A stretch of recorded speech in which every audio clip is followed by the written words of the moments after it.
रेगिस्तान की सूखी धरती पर जीवन की धारा बनकर बहने वाली नदी का नाम है नील नदी।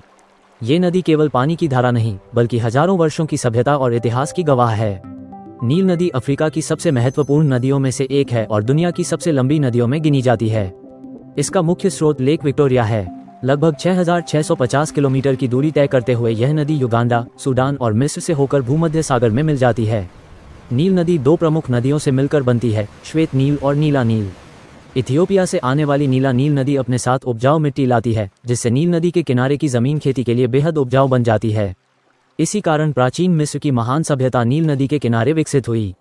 हर साल आने वाली बाढ़ खेतों को नई मिट्टी देती थी और अनाज की भरपूर पैदावार होती थी। मिस्वासी नील नदी को ईश्वर का वरदान मानते थे और इसे जीवन का स्रोत कहते थे। समय के साथ नील नदी ने आधुनिक युग में भी अपनी अहम भूमिका निभाई। असवान बांध के निर्माण से बाढ़ पर नियंत्रण हुआ, बिजली का उत्पादन बढ़ा और लाखों किसानों को सिंचाई की सुविधा मिली। आज भी नील नदी अफ्रीका की अर्थव्यवस्था, संस्कृति और जीवन शैली का आधार बनी हुई है।